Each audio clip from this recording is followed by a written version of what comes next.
ایک ایسی سرزمین جہاں دو گاؤں ایک وسیع دھند سے ڈھکے ہوئے دریا سے جڑے تھے۔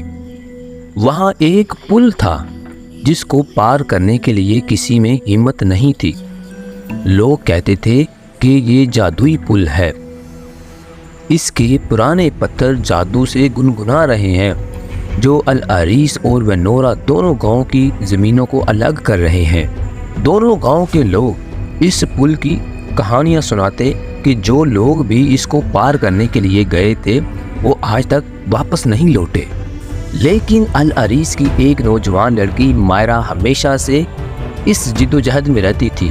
وہ ونورا کے لوگوں کی سرگوشیوں اور ان کے عجیب و غریب رسم و رواج اور پر اسرار جادو کے بارے میں سن کر بڑی ہوئی تھی۔ ایک رات ایک خواب کی وجہ سے وہ نظر انداز نہیں کر سکتی تھی۔ مائرا اپنے گھر سے باہر نکلی اور دریا کے کنارے کا راستہ بنا لیا۔ جیسے ہی وہ پل کے قریب پہنچی تو دھند اس کے چاروں طرف پھیل گئی۔ چاند کی روشنی میں ہلکی سی چمک رہی تھی۔ وہاں پل کے دوسری طرف اس نے ایک شخص کو دیکھا جو اس کے ہم عمر تھا۔ جب اس نے غور سے دیکھا تو وہ ایک لڑکا تھا۔ اس کی آنکھیں ایسے تجسس کے ساتھ پھیلی ہوئی تھی جسے وہ محسوس کر رہی تھی۔ اس کا نام رین تھا اور اس نے پل کی کہانیاں سنی، لیکن وہ دوسرے گاؤں سے تھا۔ کافی دیر تک وہ ایک دوسرے کو گھورتے رہے، یہ سوچ رہے تھے کہ کیا یہ کہانیاں سچ ہیں، لیکن ان کے اندر ایک ایسی چیز تھی جو انہیں آگے بڑھنے کے لیے زور دے رہی تھی۔ وہ آہستہ آہستہ ایک دوسرے کی طرف بڑھنے لگے، جادو کی آواز کو محسوس کرتے ہوئے پل پر قدم رکھے۔ جیسے جیسے وہ ایک دوسرے کے قریب گئے دھند بڑھتی گئی، پھر بھی وہ ایک دوسرے کو دیکھ سکتے تھے، لیکن جب وہ پل کے درمیان ایک دوسرے سے ملے تو دھند صاف ہو گئی اور ایک ایسی سرسبز و شاداب زمین نظر آنے لگی جسے دونوں گاؤں کے لوگوں نے کبھی بھی نہیں دیکھا تھا۔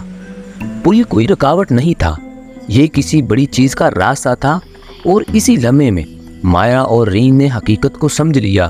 یہ ایک پل رابطے والا پل تھا، نہ صرف ان کی زمینوں کے درمیان بلکہ ان کے دلوں کے درمیان، جو محبت کو پیدا کرتا تھا۔ اس دن سے یہ پل اتحاد، پیار اور محبت کی علامت بن گیا۔ العریس اور ونورا کے دونوں گاؤں کے لوگ ایک دوسرے سے محبت کرنے لگے اور ایک دوسرے کے گاؤں میں جانے لگے اور اپنی زندگیوں کو بانٹنے لگے۔ پل ان کے درمیان ہمیشہ سے موجود تھا، لیکن وہ اس کے مقصد کو سمجھ نہیں پا رہے تھے۔ اس مقصد کو ظاہر کرنے کے لیے دو دل صاف والی روحوں کی ضرورت تھی، اور یوں مائرا اور رین کا رشتہ بڑھتا گیا، نہ صرف ان کے گاؤں کے درمیان بلکہ ان کے آپس کے درمیان۔ یہ ظاہر کرتا ہے کہ بعض اوقات نفرت کو محبت میں بدلنے کے لیے تھوڑی ہمت اور بہت زیادہ بھروسے کی ضرورت ہوتی ہے۔